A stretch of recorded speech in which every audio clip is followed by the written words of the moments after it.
Good morning, the friends joining from India, and it's a late evening for Benjamin. So, good evening, Benjamin, and really welcome to the 12th lecture series, online lecture series in Physics Colloquium. And today's speaker, Professor Benjamin Grinstein, is quite well-known theoretical particle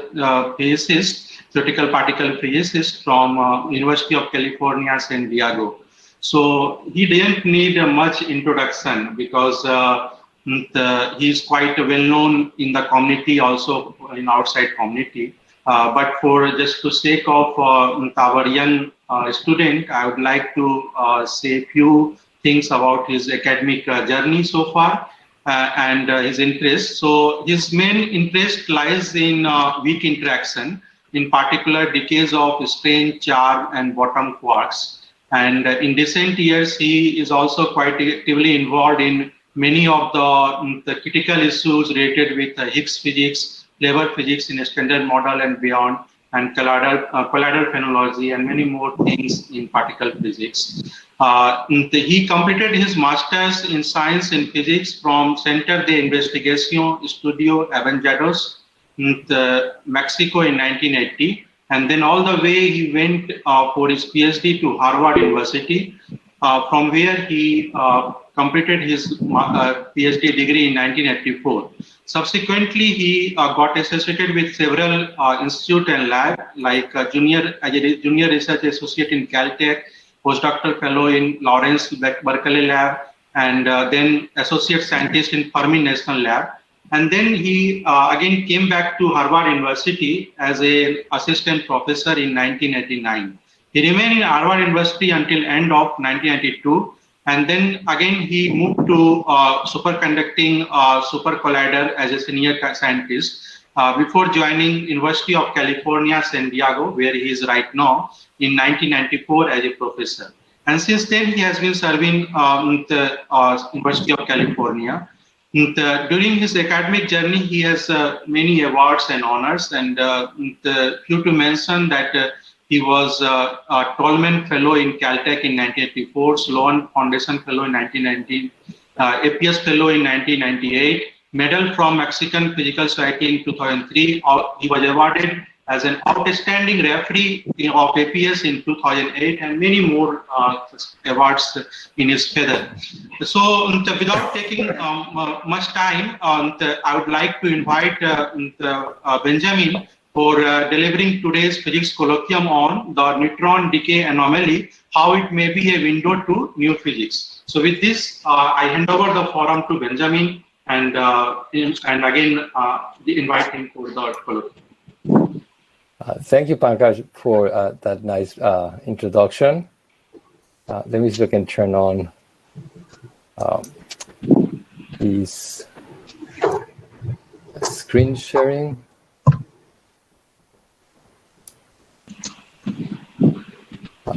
Just give me a second.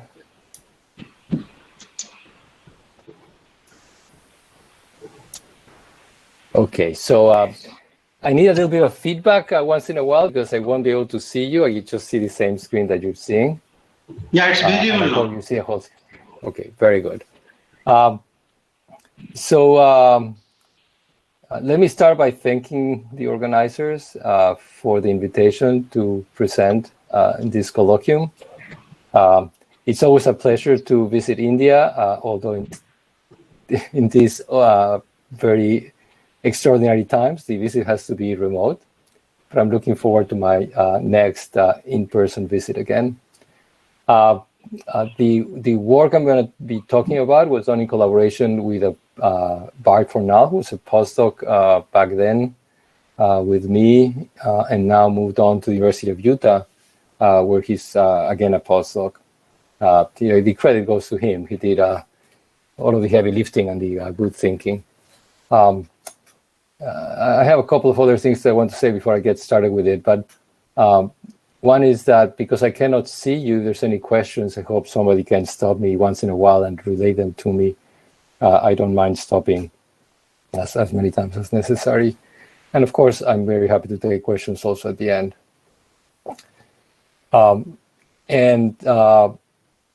As far as the talk is concerned, there's two things that I want to say. One is that I'm trying to aim at a wide audience, and I'm particularly interested in students that may not be specialists and colleagues in other fields, not necessarily particle physics, so that I'm going to try to steer away from technical stuff and equations and so on. That said, I have to say that a lot of the stuff I have to talk about, I'm not an expert on either. This was going to forage into areas and territories that were new to me. And that's a great excuse to be able to answer some questions by simply saying, well, I don't know, it's not my field. So I hope you will indulge me. So with that, let me get started. And let me start with a very broad introduction. And I hope some of you have had an opportunity to see sometime the beautiful video or the book called Powers of 10. Now, I'm not going to take you through the whole Powers of 10, but just to remind you how nature is organized in scales, here's a rendition of the oxygen atom at the scale of about an angstrom. And if you zoom in on that, you get to see the inner electrons. And then there's a lot of emptiness for a few orders of magnitude until you get to the core of the atom, which is the nucleus. And if you go a little bit farther in, you can get to see that these nuclei are made of neutrons and protons. And then the protons and neutrons are made of quarks. So the down quark and the up quark make up both protons and neutrons. And with the up quark being charged 2/3 and the down quark charged -1/3, these are the combinations that I'm showing that make them charged plus and charged 0. If you actually skip a few orders of magnitude and you go even shorter distances, you'll be able to see the particles that are responsible for electroweak interactions, the gauge bosons of the electroweak interactions, the W in particular in this picture. And if you kept going, you would see something that we actually don't even know it exists, but 20 orders of magnitude below that, there might be something else that happens. And in between those, we don't know if there's something else. We call it the desert. And many of us think that there's no desert and there might be other structures that we're interested in exploring. So here's what we know. The first family of elementary particles is made of the up and down quarks that you just saw, made of the proton and neutron. And then the electron is something everybody's very familiar with. And then the neutrino makes up the whole family. You saw the neutrino as one of the ingredients of that weak interaction that I showed a second ago, but I'll show it again. It's basically massless and it's neutral. It has no charge. And all of these particles have spin 1/2. They're fermions. Now, in fact, while all of this stable matter is made out of up quarks and down quarks and electrons, there's copies of them, although slightly heavier, that we have discovered and make up the rest of the matter particles that are known in nature. And I'm not going to go through them, but if you have seen them, this is a quick reminder and refresher of what those particles are. We're not going to really need them for the rest of the talk. In addition to the particles, we have fundamental forces.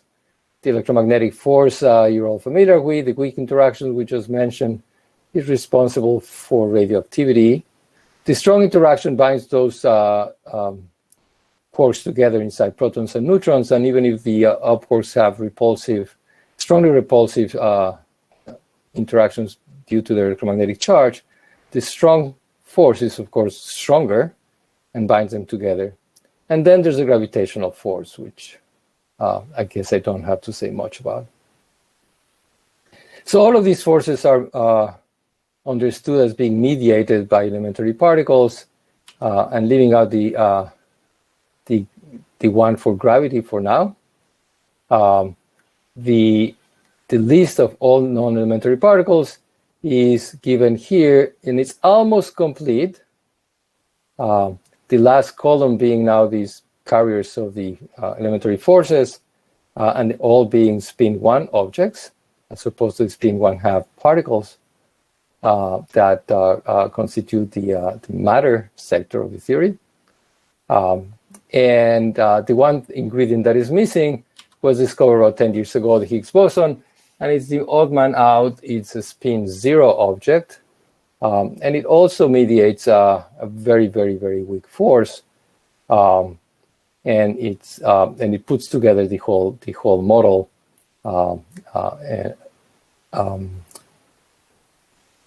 in a way that has allowed us to make very, very precise predictions that have, by and large, been verified experimentally, with a couple of odd results, anomalous results that may or may not point at deviations from the standard model, but the success is so overwhelming that it's being widely accepted as the right theory of nature.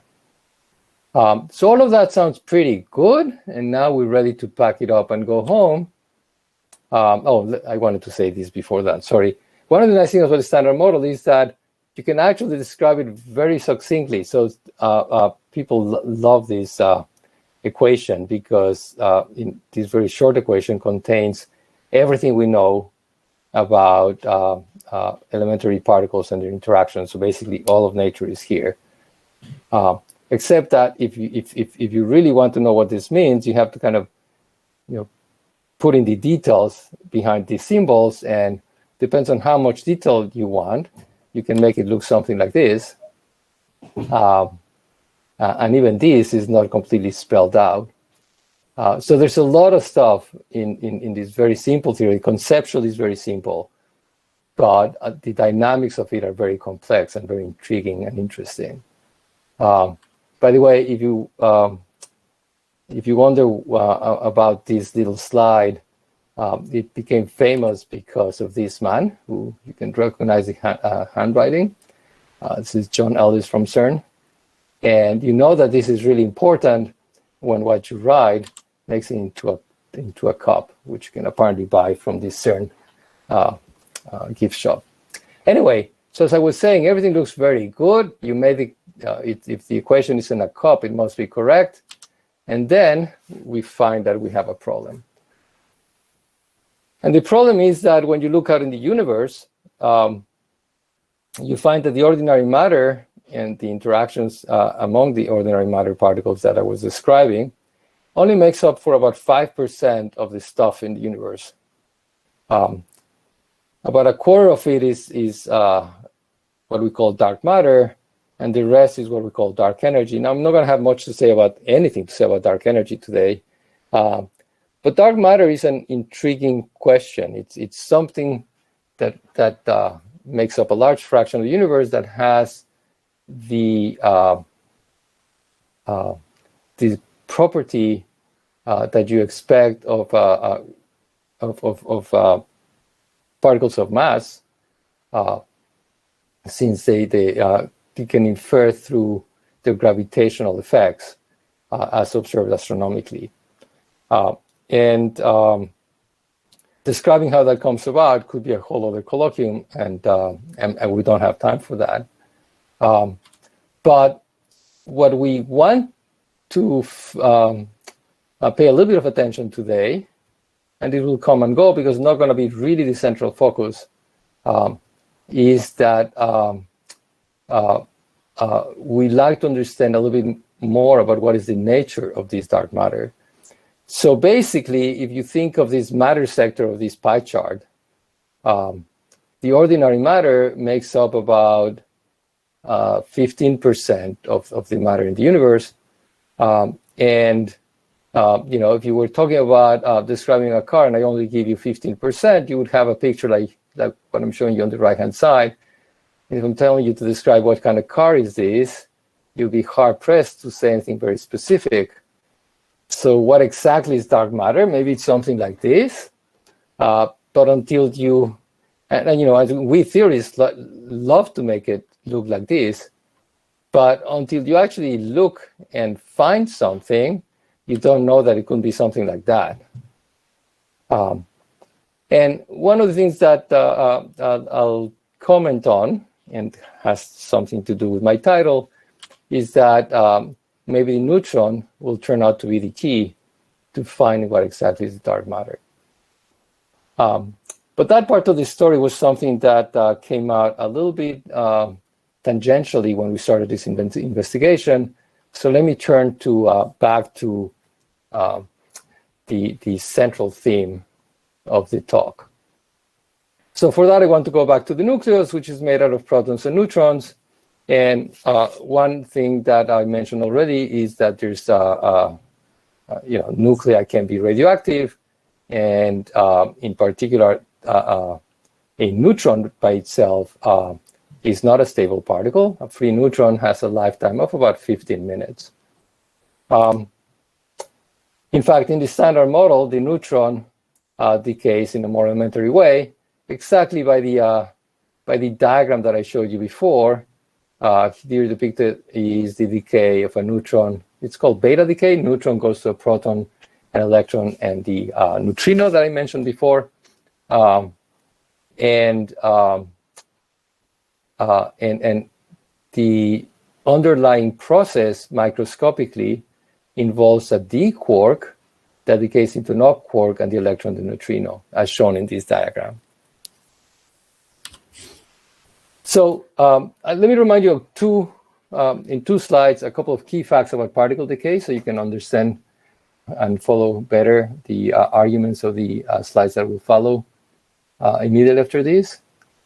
So typically, because particle decays are mediated by interactions that conserve quantum numbers, then the quantum numbers of the initial state match the quantum numbers of the final state. And among them, energy and momentum are conserved. So the total energy of the initial state and the total momentum of the initial state has to match those of the final state. So it turns out if you do the kinematics, that means that the case of one particle have to involve at least two particles in the final state. And that the sum of the final state particle masses has to be less than that of the initial particle mass. Another fact that you probably know very well, but I'm going to review for you in particle decay, is that you have a container with a capital N, maybe you have a pointer here, capital N particles that are decaying through one of these radioactive processes. Then the number of particles in that container decreases as a function of time, and the rate at which that happens is proportional to the number of particles that you have in the container. That's just the statement that each particle has a finite probability per unit time of decaying, and this lambda just measures that.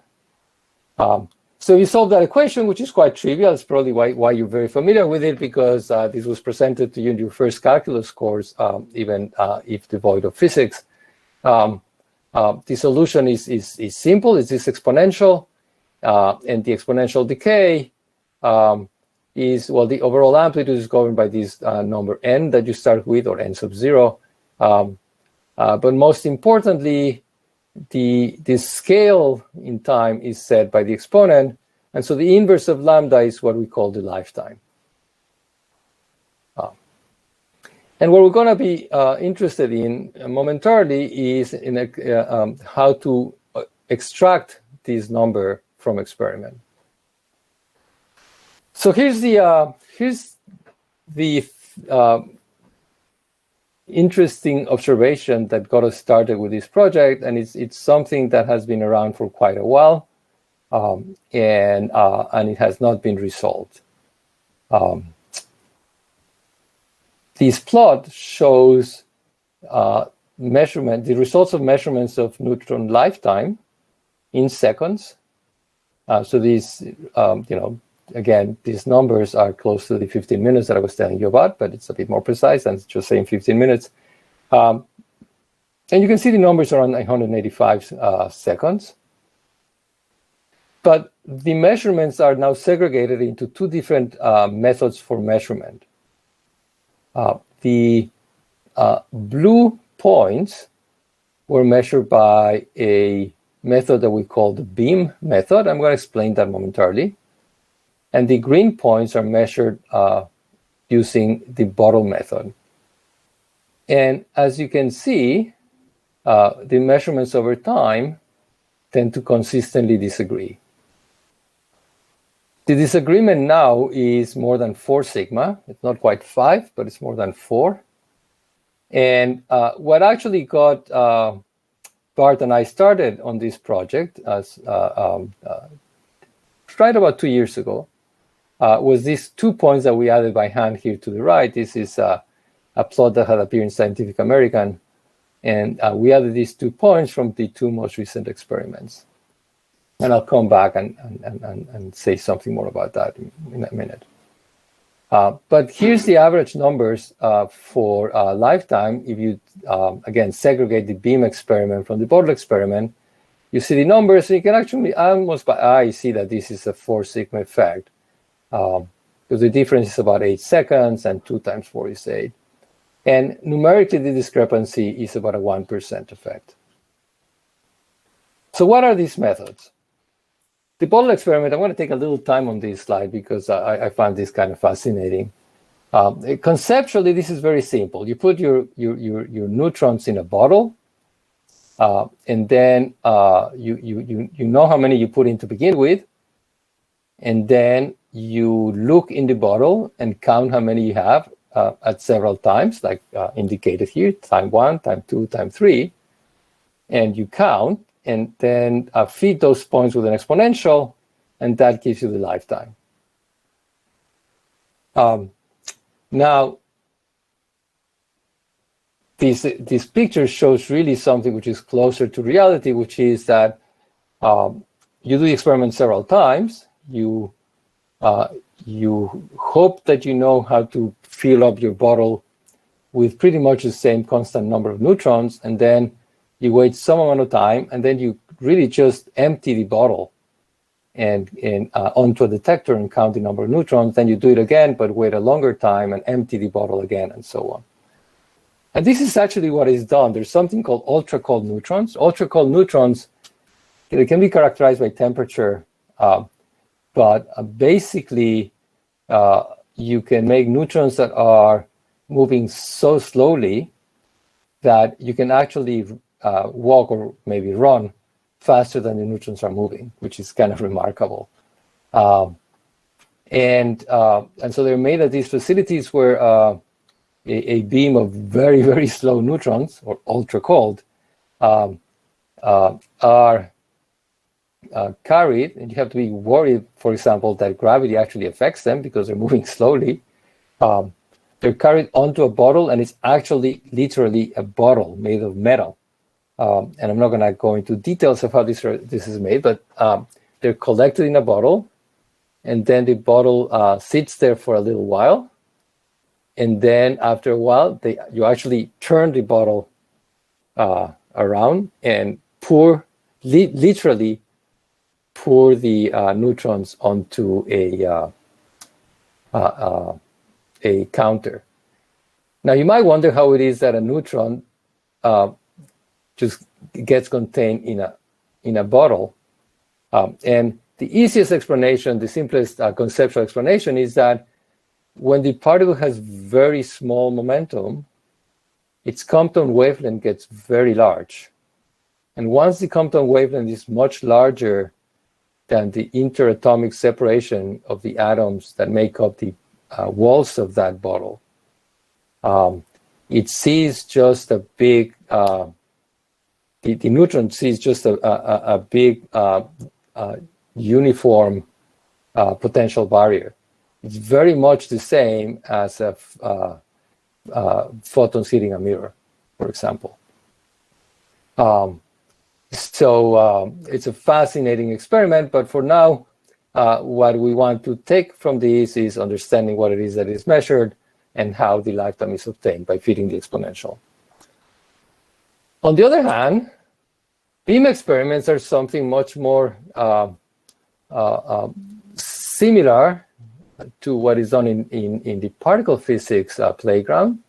So those of you who do particle physics will feel more at ease with this, where you have a neutron beam, here depicted from left to right, maybe. And this is not a cold beam. These things can have quite some energy, but they're hopefully close to monochromatic. And you have it well calibrated, so you know the intensity. And then the beam goes through an area where you can actually measure any protons that are produced from neutron decay. Now the setup's a bit more complicated. You can see there's electrodes to make a trap, and then the trap guides the protons out into a actual counter, and the idea is to design the electric field in just such a way that you maximize the efficiency for collecting protons. But basically, what you have is in-flight decay of neutrons, and there's a very, very small amount of time over which you're looking at the neutrons decay. So you're looking at the change in the number of neutrons that you have per unit time. Well, the unit time is just the velocity or the distance over the velocity during this traverse in this trap. So really, you're looking at this derivative, or if you want the slope of the curve, and if you know the intensity, then you can extract this coefficient lambda, which is of course 1 over the lifetime. So that's this other method. So if the neutrons decay as we expect them by the way that we know how to decay, neutron goes to proton, electron, neutrino, then every time a neutron decays, you're seeing a proton, and counting neutrons is the same as counting protons. And therefore, you expect the two experiments to measure the same quantity when they measure a lifetime. Now, I kind of let the cat out of the hat because understanding this was something that took us a while for reasons I can explain maybe in questions, but the fact is that we have this inconsistency. The two measurements are different, and theoretically you expect this equality. So the question that we asked ourselves was whether new physics, some sort of new phenomena, could explain the different lifetimes. And by a new phenomenon, I mean intrinsic to the decay process. I don't mean something that explains a systematic effect in the experiment. There may be a systematic effect that is causing this, something the experimentalists have not understood after all these many years. These many experiments are done in different places by different groups, so we have some confidence that things are being done correctly, but you never know. We're going to assume that that is not the case and see if some fundamental physics could explain this difference. This is a good exercise. I'm not going to go through my list here, but by asking this question, you can actually get experimentalists to look at the whole question differently and actually make different tests that you have not been doing before. So how can we explain this? Well, the first thing to look at is the fact that in the beam experiment, here's again the same equation, which is solving for the lifetime. You get the rate that you're measuring, the slope of the curve, normalize the number of neutrons that are going through. And oops, what we noticed that had kind of been missed is that the number of protons that are produced is not necessarily the same as the number of neutrons that decay if the neutrons could decay into something other than the protons. So this denominator is really the fraction of the time, this branching fraction BR, that the neutrons produce a proton in the decay times the actual decay rate of the neutron. So that thing in blue is the inverse decay rate, or if you want, the time that the bottle would measure. And you notice that if you divide the time, the lifetime that the bottle measures by a number smaller than 100%, this ratio is bigger than the numerator, which is the right direction as observed experimentally. So this just recaps what I just said. Maybe I'll just skip that. And that was the basis for our proposal. What we propose is that denominator is 99%.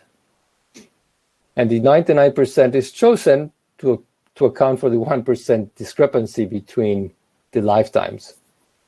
But that would mean that the remaining 1% of the time, the neutron has to decay into something other than protons. So one possibility would be that the neutron decays into standard model particles that we already know, but not including the proton. Of course, that would require some new interaction, but there's many reasons why this is ruled out, and you'll understand that momentarily when I explain constraints on the neutron decay modes. There's two other possibilities, which is really kind of the same, that I'm listing here, that the neutron decays into new unknown particles that escape detection, which is why we call them dark particles, meaning they're really neutral under electromagnetic interactions. And they can either just produce dark particles in the decay, or they can produce dark particles together with some standard model particles. And in the following, I'm going to investigate those possibilities for you.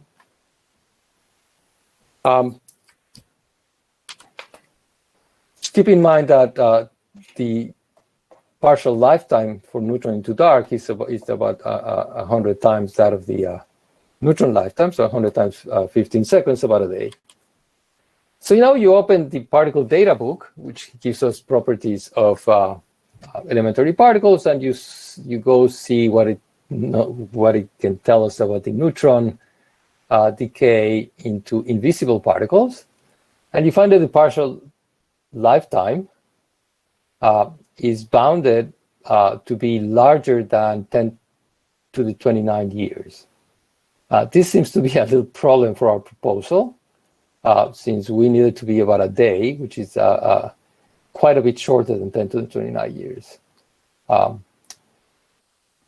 let's look a little bit in detail as to how that bound is obtained experimentally.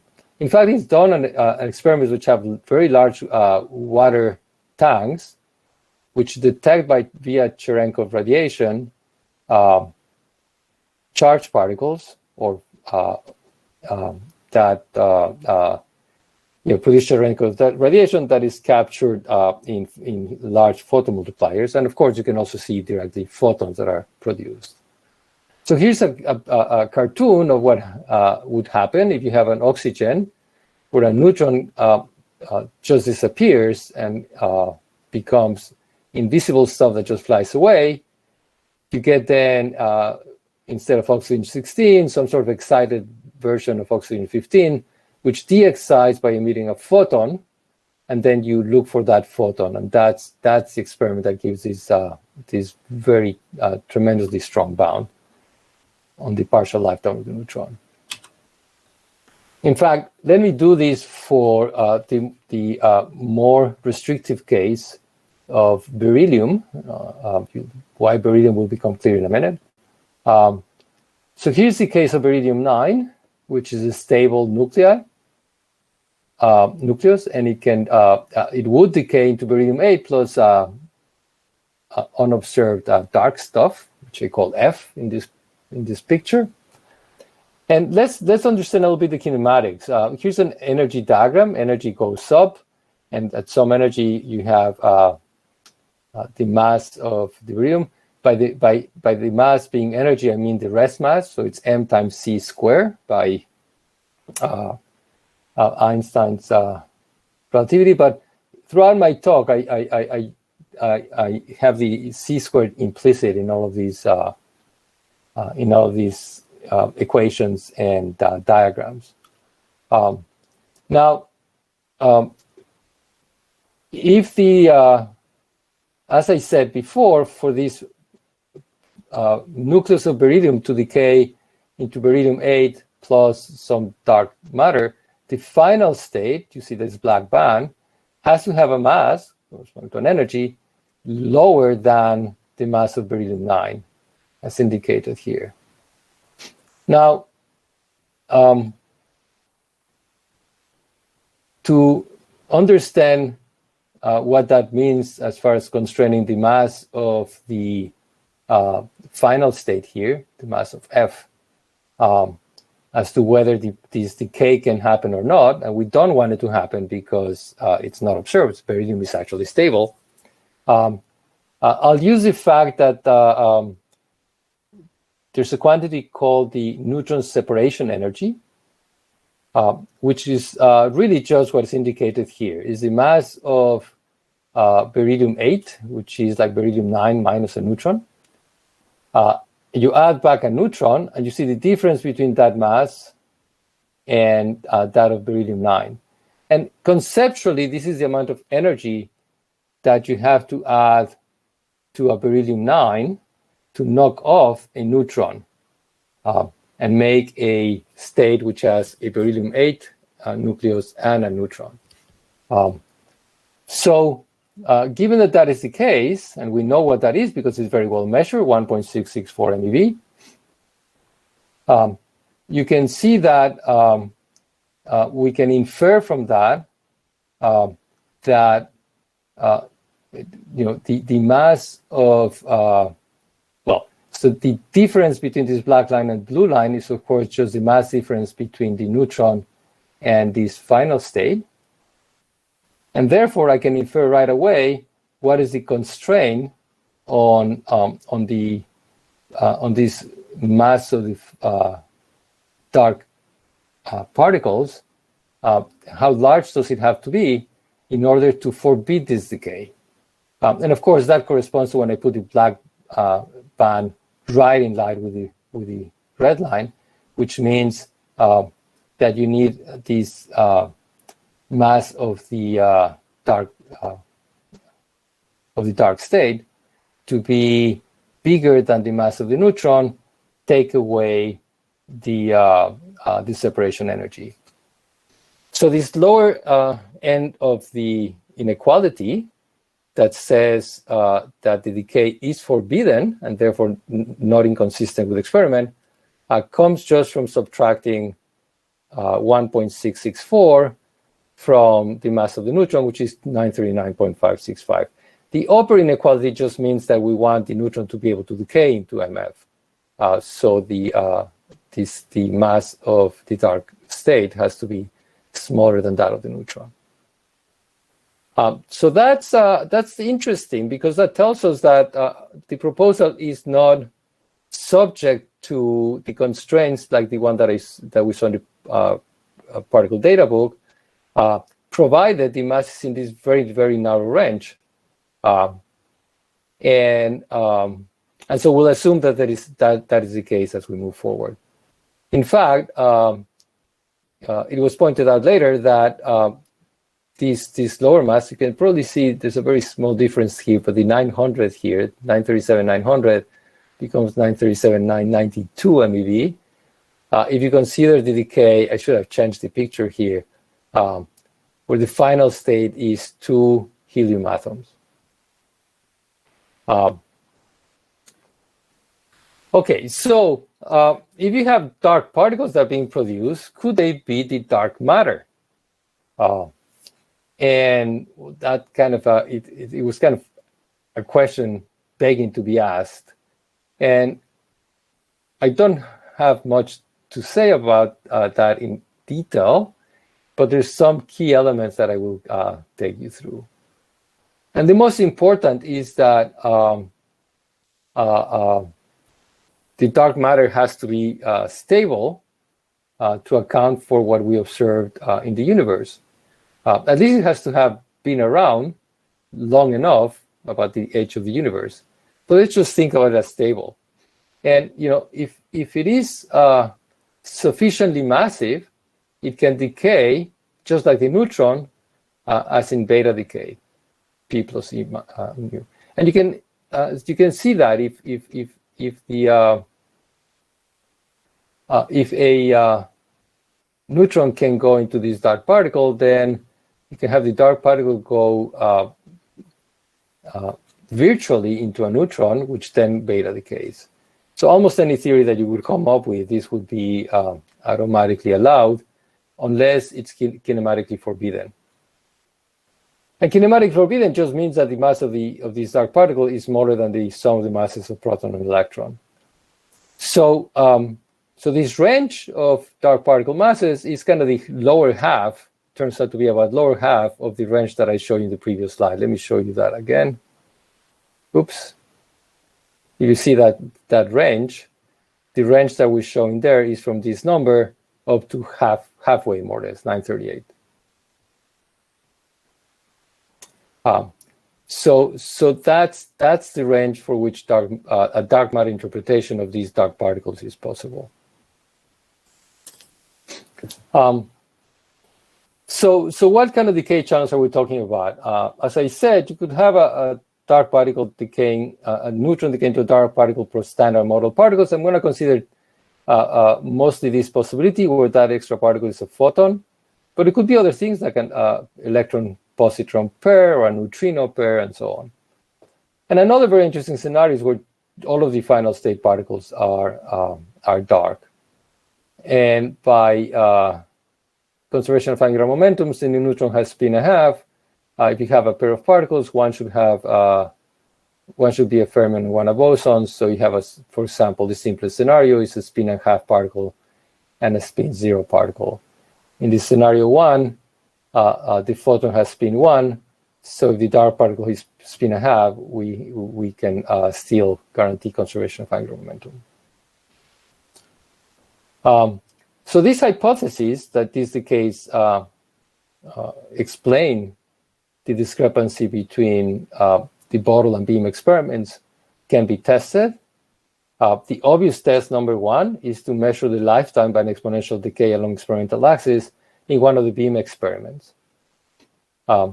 So imagine having the beam experiment, but now make the measurement area much longer, or have 2 of them widely separated, and see the lifetime as an exponential decay along the line of decay, as opposed to just counting locally. And so experiments that are being performed at NIST and at JPARC are planning on doing just this as a result of our proposal, which is kind of exciting. Now, bottle experiments can do something like that too. This is a picture of Los Alamos, but this is the UNC experiment. That's the big bottle that we're talking about. And the obvious thing to do is to add a proton detection system in the bottle experiments. So if there's a discrepancy between the number of neutrons that you measure when you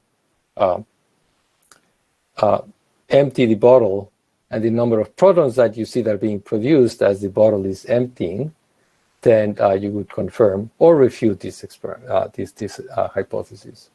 And again, this is something that is is underway.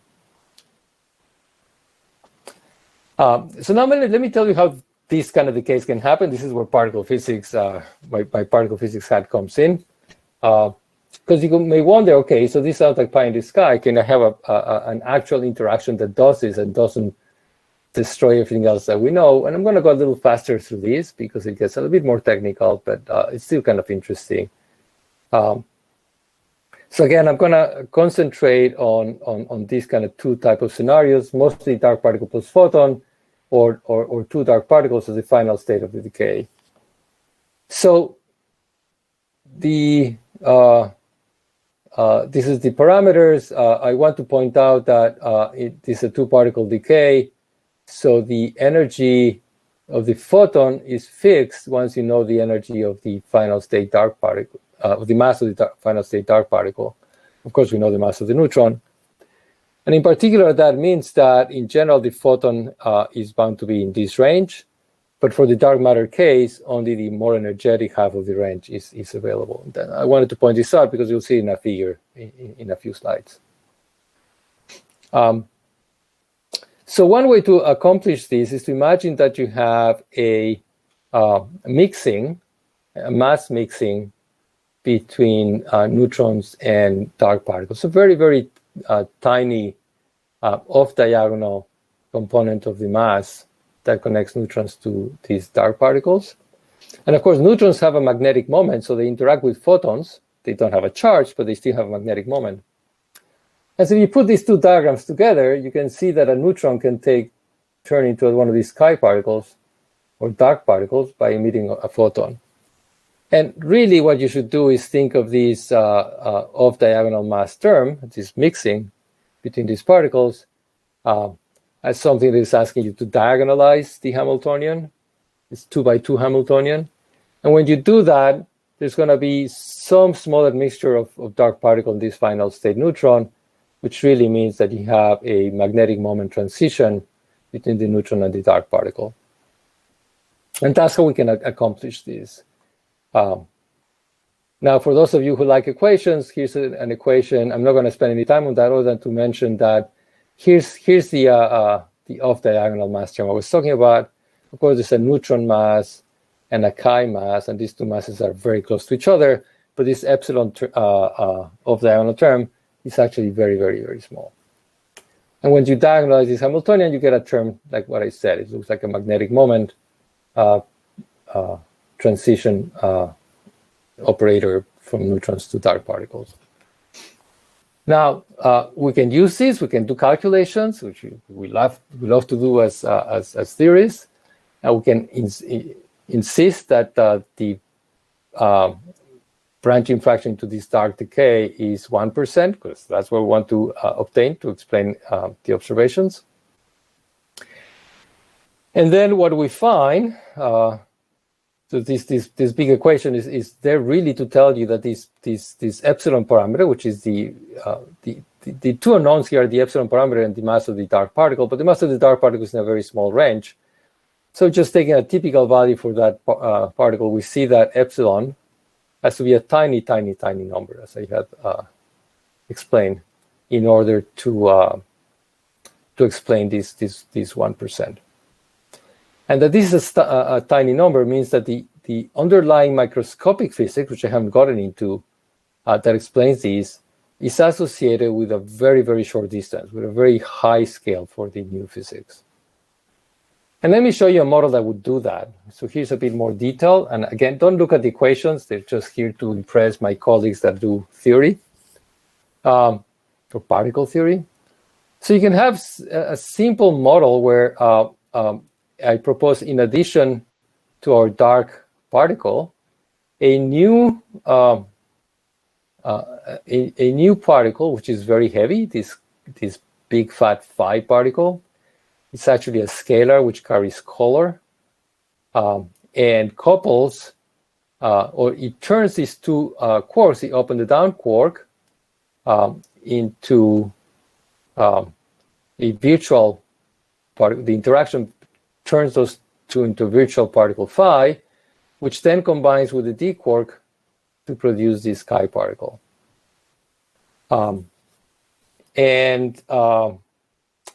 So this model is very simple, introduces a couple of parameters. There's an interaction strength at each one of those two vertices and the mass for this particle, and that's it.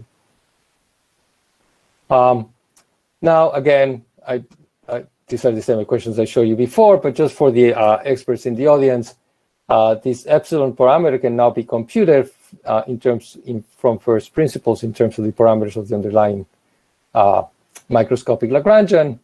And it's given in terms of the coupling strengths of those two interactions of the phi particle with the pair of quarks or the d quark and the chi particle. the mass of the heavy particle, and beta here is just the an amplitude that can be measured on the lattice and has been measured on the lattice. And it's known to be a number that I can tell you if you're interested in. So that's how we know what this quantity is in terms of these parameters. And we can write down an equation that says that this 1% rate, instead of writing this in terms of epsilon, we can write it in terms of these fundamental parameters. And it gives us this interesting, what I advertised before, that the scale of the new physics is very high, 400 TeV. For those of you who are not experts, this is 400,000 times the mass of the proton. So it's a very, very high scale. The LHC goes up to energies of 10 TeV, so 40 times smaller than this. Now, of course, if these parameters, these two lambdas, the product, if this denominator is a small number, then this mass m can be much more than 400 TeV. And so in principle, there will be a chance to discover this at the LHC or the next accelerator after the LHC, if we happen to be so lucky that the product here in the denominator is small. And we've investigated what kind of signatures you would see. Basically, you can take the up and down chord that in the protons that collide at the LHC, and since they combine into a phi particle, you produce the phi particle, which can then itself decay into an up and a down, which makes what we call two jets, or it can decay into a down in a unobserved dark particle, which is called a single jet and missing energy. Or you can produce these colored particles from just the fact that there's color in the initial state in the collisions at the LHC. And then each one of those can either produce two jets or a jet and missing energy, and these are all the possibilities. So we've looked at that, and there's some bounds on these particles mass that says that it has to be bigger than a few TeV, a couple of TeV. So maybe it can be discovered in the future. But you can actually directly look for neutron dark decay, and once we put our proposal out, some clever experimentalists at Los Alamos rigged, this is literally, they went out to the basement looking for a photomultiplier that they can stick into their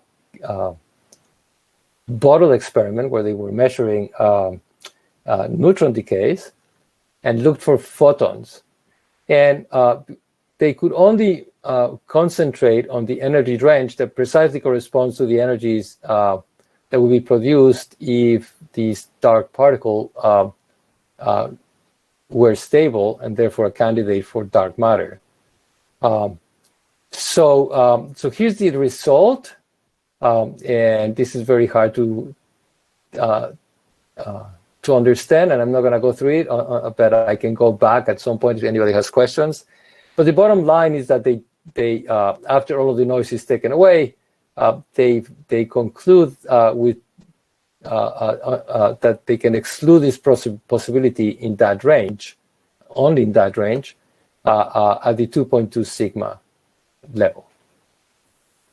So it's a pretty good result, but it's not completely conclusive and only over powerful range.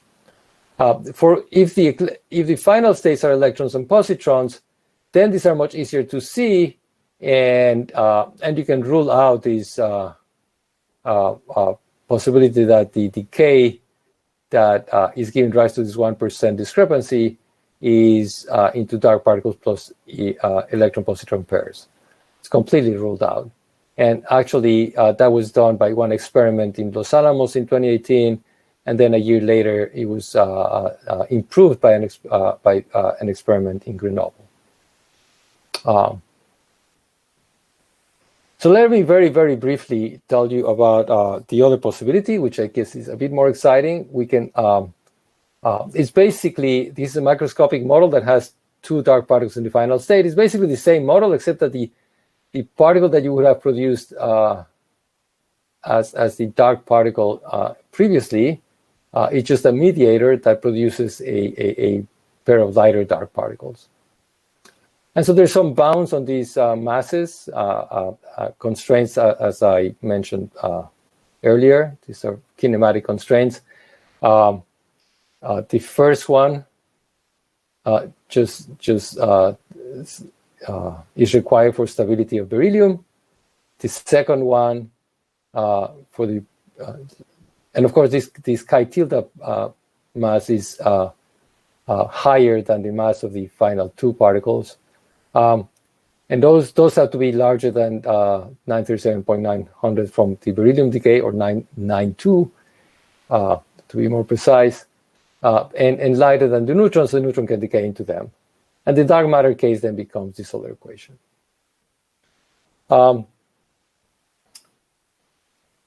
Now, we can go through the same kind of exercise.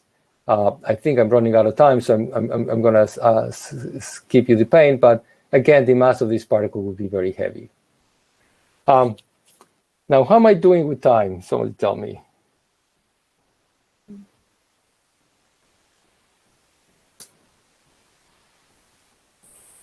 Pankaj? Good? Okay. So time is only, you have 5 more minutes. Okay. So I knew I was going to be running out of time. So I had this list of topics of which I said I have to cover at least this one. And I'm not going to cover the others. That's why I did this. So thank you.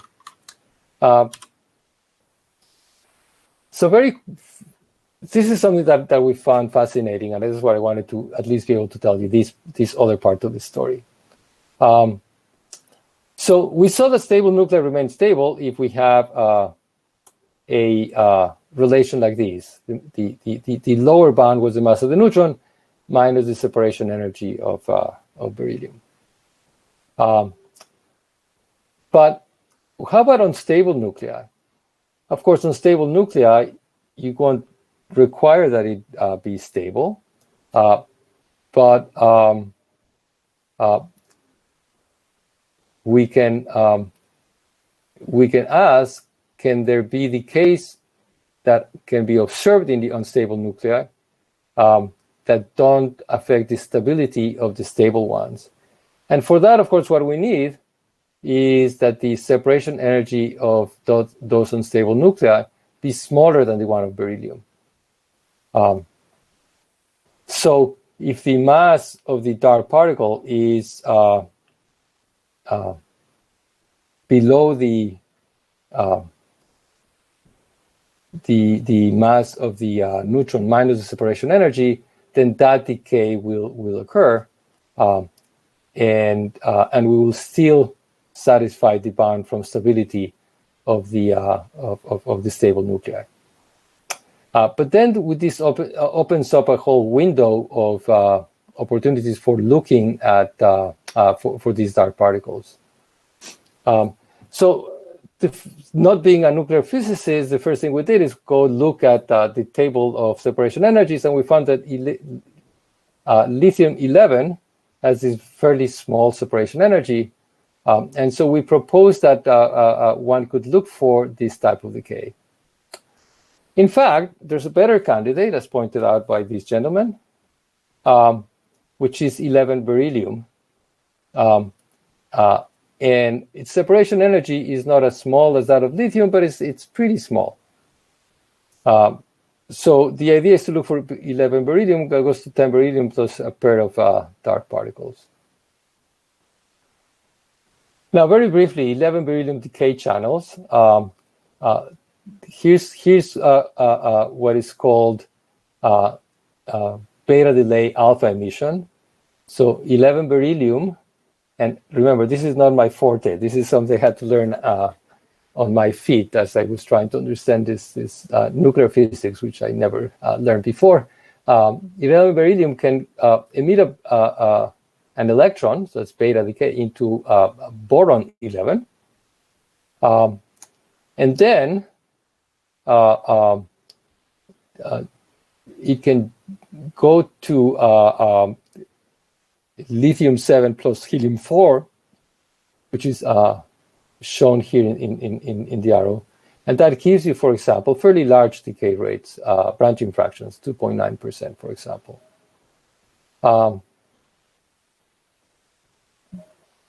The idea that was put forward was that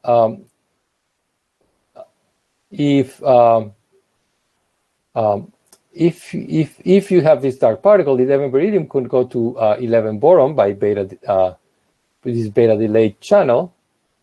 Well, before I get to the dark particle, you can get to boron 10, beryllium 10 by this thing called beta delayed proton emission. So here's the arrows.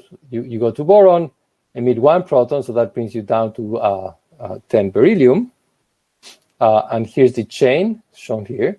And the thing that is apparently very beneficial about looking at 11 beryllium is that it is what is called a halo nucleus, which means that you can actually compute stuff fairly reliably. And the computation for this beta delayed proton emission was done, and the number that comes out is 2 times 10 to the minus 8 for the branching fraction. So about 6 years ago, this experimental group went out to measure this. And to their surprise, they found that the rate for 11 beryllium to produce 10 beryllium, they didn't look for the proton, they just registered the 10 beryllium, is about 400 times larger than the prediction that I showed in the previous slide. And they actually pointed out that this humongous branching fraction could be explained if there's an unknown, very narrow resonance of a very particular mass. And so here's a plot. I'm not going to go through it, but it shows you the energy of the resonance relative to the ground state. And the width that you would have to have, the measurement is here. And the kind of width that you need to have is around 1 keV or smaller, which is very, very narrow. Now, the same authors that produced the experiment and this explanation and the calculation, 5 years later came around and said, hey, wait a second, now with our proposal in mind, what if the decay goes directly from 11 beryllium to 10 beryllium plus these dark particles?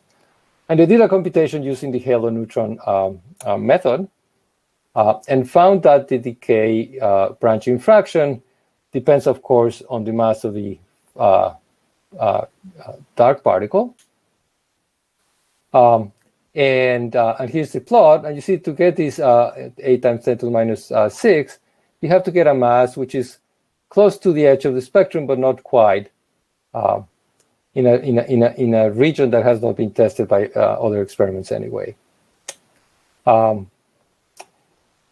This narrow resonance that would have to exist, by the way, is here's the list of resonances that are known, and there isn't anything there, and the resonances that are known there are known to decay into alpha particles. So that was kind of an interesting thing if a resonance would be there. So is it a resonance or is it a dark particle?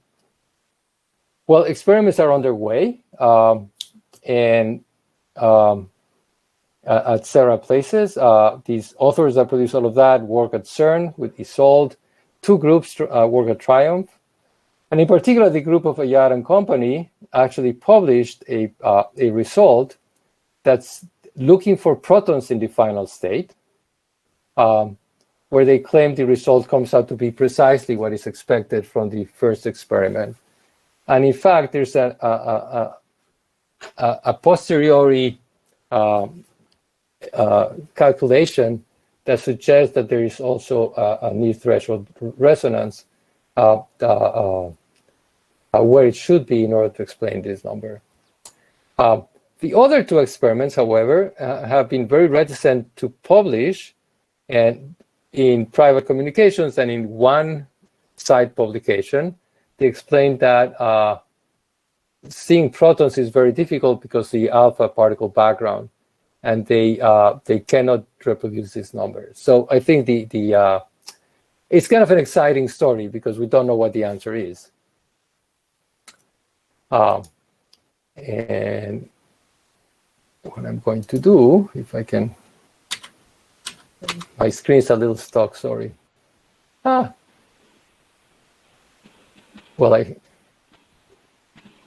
okay. I was going to have some sort of summary, but since my screen got frozen, I'm going to end with this slide. It would actually be quite kind of amazing. Okay, this is just jumping around. Sorry. It would be kind of amazing if in the end the neutron and this puzzle that is still unsolved would turn out to be the probe to dark matter, to the dark matter sector of the universe. And as I said, at the very least, this has given energy to many experimentalists to go probe in directions that we haven't probed before, and we're at least understanding nature a little bit better as a result of this. And with that, I thank you for your attention, and I'm sorry I went a little bit over time. Thank you.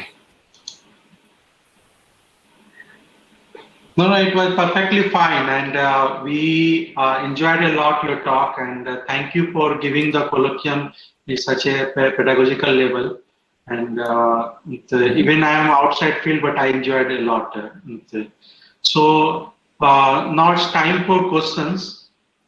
Before that, I just wanted to ask one question that in this bottle experiment and beam experiment, the discrepancy in time is very, very small, like around 8 to 9 seconds. So there can be several accuracies involved with the experimental setup itself. In bottle experiment, some neutron may get adsorbed to the wall or something like that. So any comment over that? That how can you? That's a very good question. These 2 points, maybe you can go back without actually showing the whole. You can still see my screen? Yes. Okay. You may remember there were 2 points that we added to the plot that had appeared in Scientific American. Those 2 points in green. So there's an interesting story there. You're quite right that one of the things that preoccupied the community for a very long time was the fact that neutrons get absorbed. As I said, these bottles are like mirrors, and the neutrons just bounce off the walls. But there's a finite probability that a neutron actually gets absorbed by the wall. And then the challenge to the experimentalists have been to try to measure independently the absorption or infer it somehow, and then correct the number by taking that into account properly.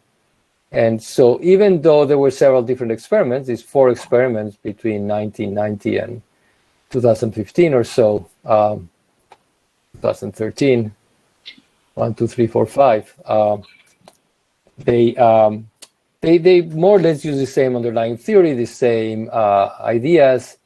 There were some technical differences, and so there was always some concern that maybe that's what explains it. It's remarkable because if you look at the error bars for the beam experiment, you would expect that's the one that's going to come down. But the systematics somehow are believed to be in fairly good control for the beam method. So one of these 2 points, and I believe is the lower of the 2 actually, this one, was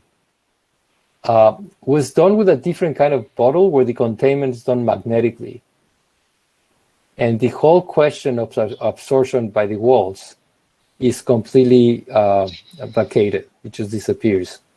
The other experiment is like the other more traditional experiments, and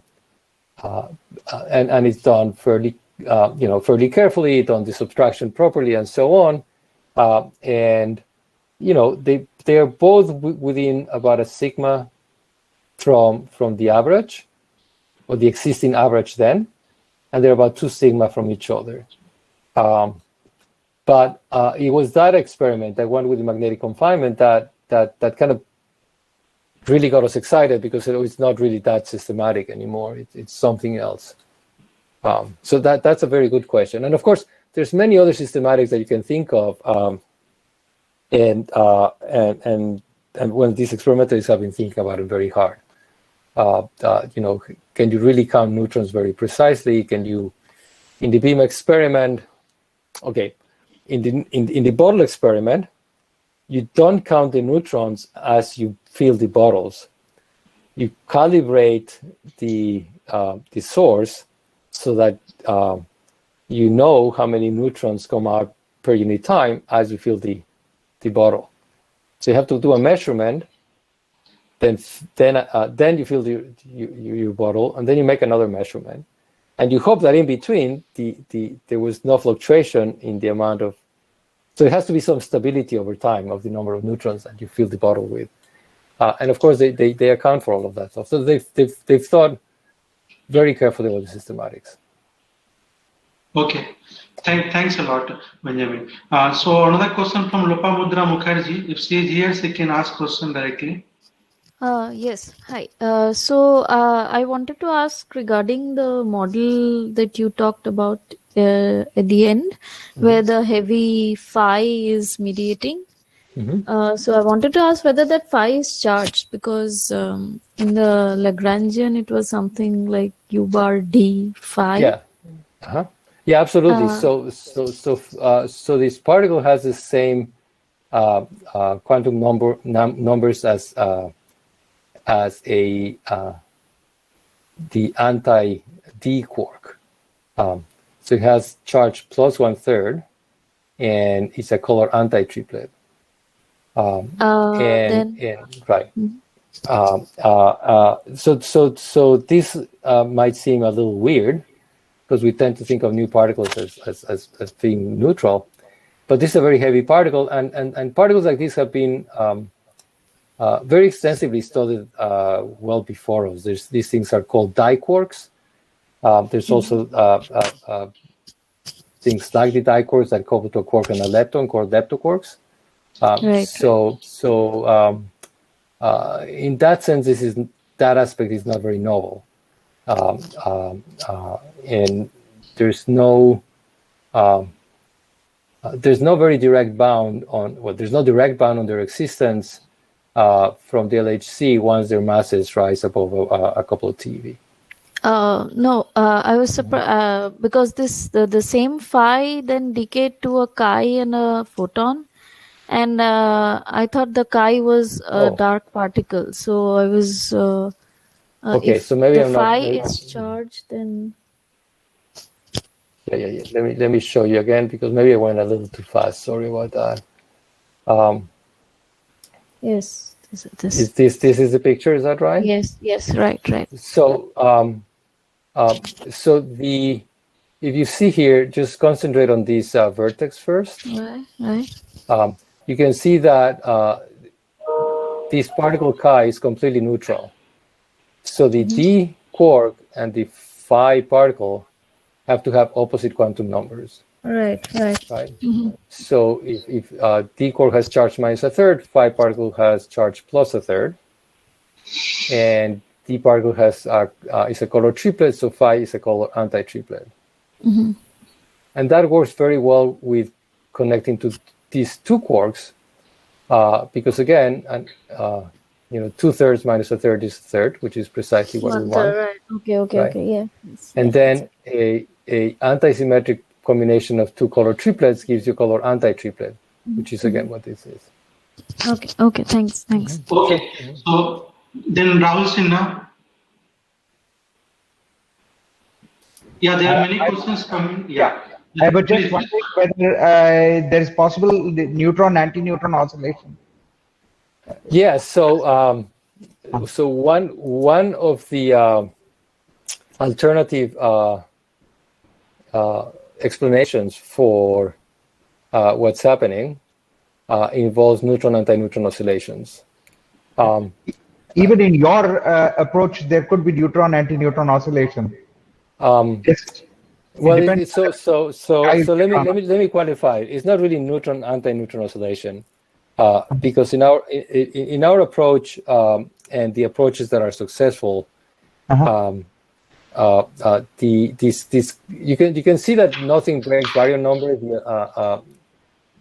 Assign baryon number 1 to this dark particle, Yes, basically exactly. because the neutron has the same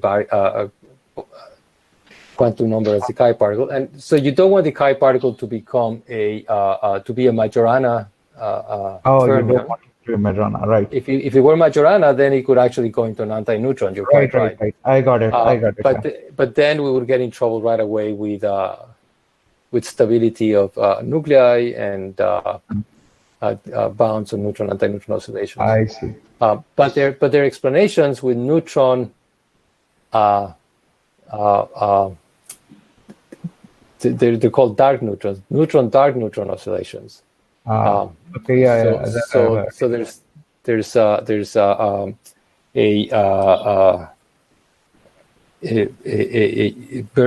man, Beresani, is his name, who has proposed.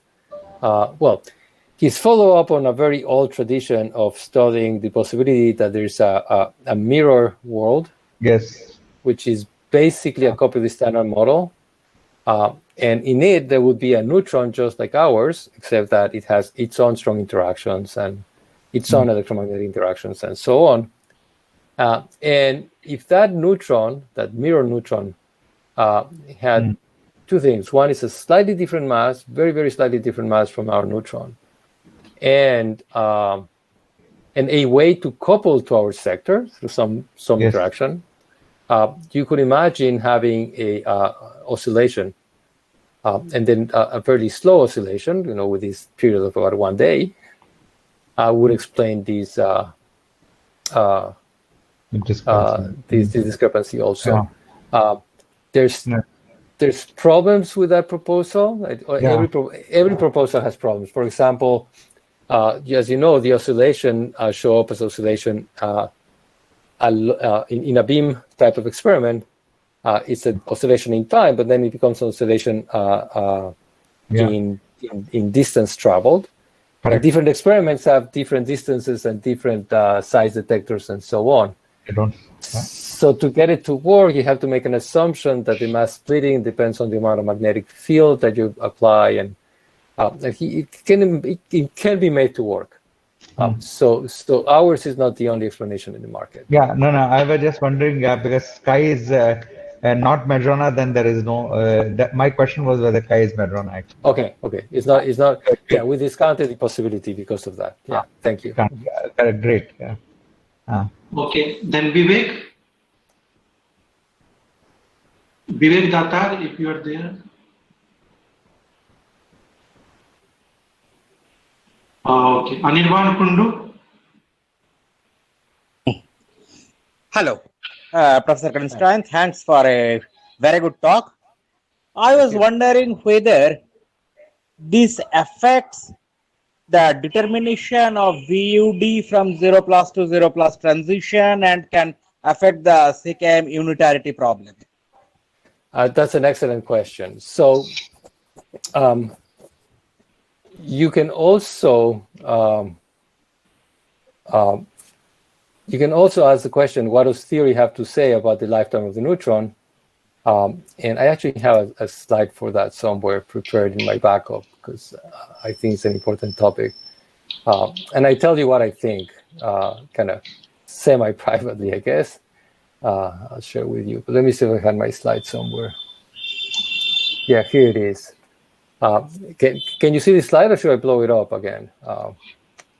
Maybe I'll make it bigger for a second. Yes, the slide is visible. Yeah. So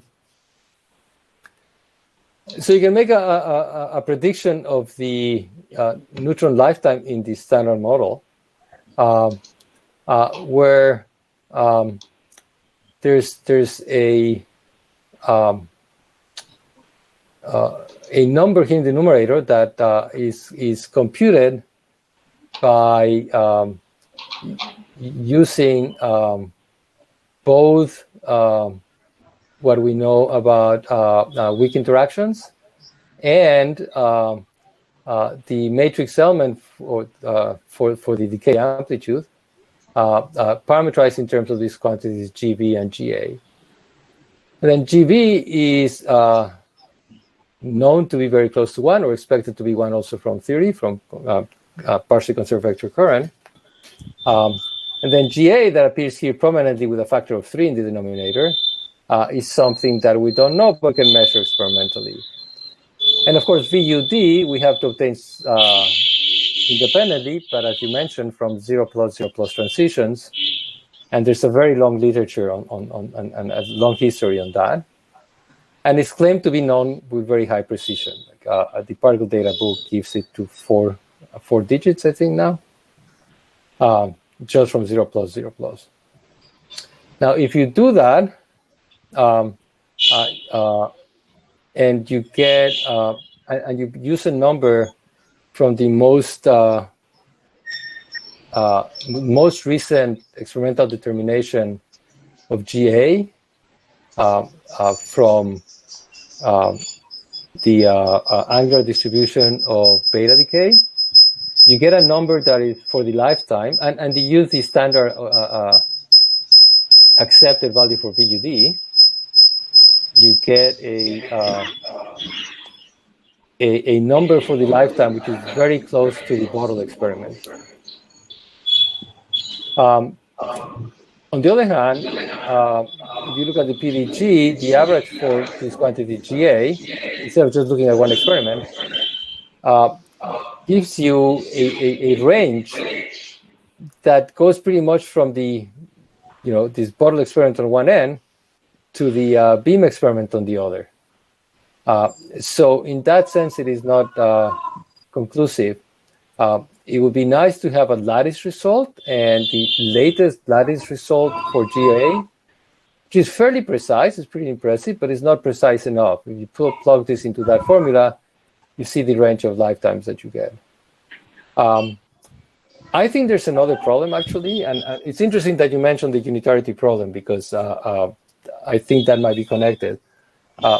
But I invested a little bit of time in understanding the 0 plus calculations. And, when I went to school, I was told that, 0 plus is a sure good bet for computing VUD, because conserved vector currents and the form factors are known. It's 1 plus very small corrections. The point is that we need those very small corrections now, and they're not so small because it's isospin breaking, which can be several %. And then those are, this was my surprise. I didn't understand this until I looked at the literature, and you probably know this better than I. They're modeled. They're modeled by different models give different results. And then it's up to you to believe what results are more trustworthy. So I think that's going to become more of a focus of the community as this other issue that has arisen now in the lack of unitarity of that first row of the CKM matrix is coming into focus. So thanks for your question. That's an excellent question. Thank you. I hope that, I hope I addressed it. Yeah. Okay, Vivek. Professor Vivek, you can go ahead. Yeah, can you hear me? Yes. Yes. Okay. The question relates to this experiment which measured the photons at Los Alamos. What was the kind of detector that was used? Was it a germanium detector, in which case the line shape would have been very nice and the background would have been low? Or was it a bigger, maybe sodium iodide or some such poorer resolution detector? Because you mentioned photomultiply, so it's probably a scintillator detector. It was probably a scintillator detector, but now you're actually jogging my memory. I don't remember the detail of the experiment to that level. I remember that what they said is that they actually went down to the basement. I picked up that whatever they could find. But whether it was germanium, some sort of plastic scintillator connected to a phototube, I don't really recall. Okay. Could I ask another one, another small question? Yeah, please go ahead. Okay. Are there any other cases of beta minus decay which could be used to look for this, photon? Well, so To look for the photon itself. Yeah. Of course, there would be a problem of radiated, beta decay, but if you can take care of that, because this is a line. I mean, this is a two-body. Right. I think now that you mention it, I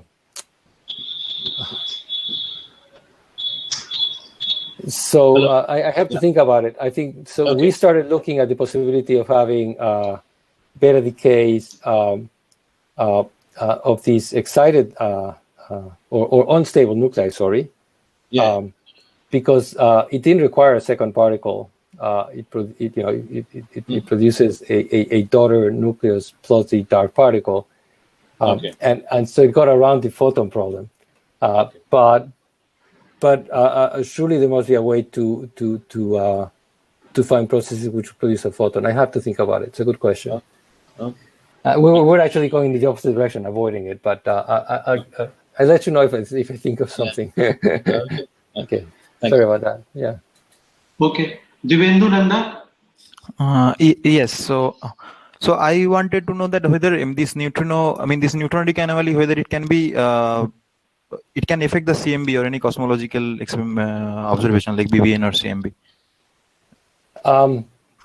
I mean, the decay of this neutron to phi or photon. Or there's there are constraints from CMB when at least when you put a whole model together. So here's an example that I have from a paper by Klein and Cornell, where the decay of the neutron goes into, of course, the dark particle plus a dark photon, which is kinematically mixes with our photon, and this plot shows the region of parameter space that is allowed here in white, and you can see very prominently the CMB constraint that comes precisely from which parameter? I mean, which parameter will be constrained? Number of photons or the delta and effective. So G prime here is the coupling constant of the dark photon sector. Okay.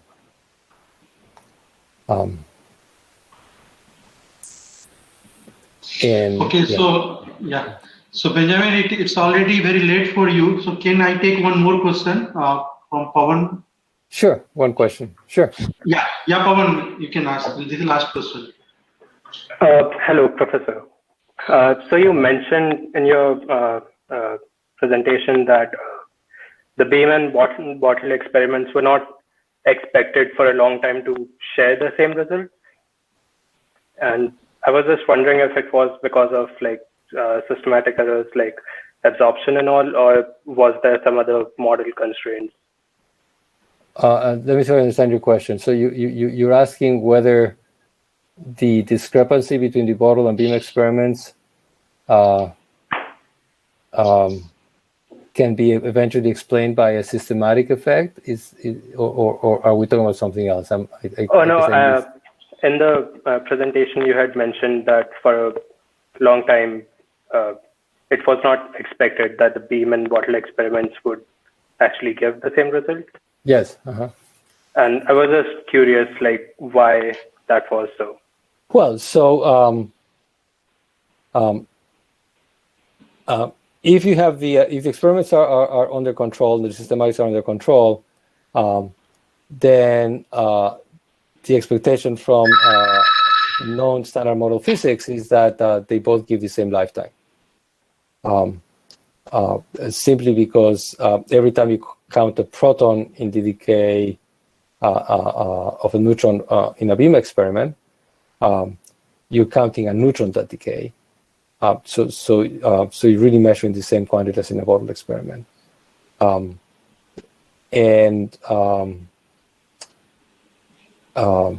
And so the whole thrust of the story here is that the fact that these two things disagree, and we haven't found out a way to bring those two measurements into agreement by some sort of systematic effect, just suggested that there might be some other physics going on. I'm afraid I may not be understanding your question. I failed to mention, now that you mentioned it, I failed to mention, and I don't have a plot with me, that there's an ongoing experiment at JPark, which is a beam experiment, that released preliminary information. And their error bars are fairly large, much larger than the other experiments, but they're actually coming up with an even longer lifetime than the other beam experiments. So again, this was everybody was hoping that this would come out and just resolve the disagreement. At the moment, it's just kind of making it worse. So, but it's not actually looking at the moment for the for this telltale story that I was mentioning before of either looking at the shape of the exponential when you do a beam experiment, or for the protons in a bottle experiment. So that will have to wait. Okay, so I think we'll have to basically come to an end because it's already too late for Benjamin. It would be around 10 o'clock in the evening. We really thank Benjamin for giving his precious time with us and giving such a nice lecture. We enjoyed a lot, and we also thank Soumitra Nandi for initiating this the invitation to Benjamin. So Soumitra, thanks a lot. So Soumitra, if you would like to add something. No, I mean, we should thank Benjamin for so he agreed to give the colloquium. That's fine, and it's a nice talk, Ben. Thanks. Thank you, Sumo. Yeah, it was a pleasure. Thank you for having me. So thank you, Benjamin. We would like to certainly we hope later you will come here and you will come here and. I hope so too. As soon as COVID goes away, we'll talk about buying a ticket. Yeah. Thank you very much for having me. Thanks. So thank you, Benjamin. Good night.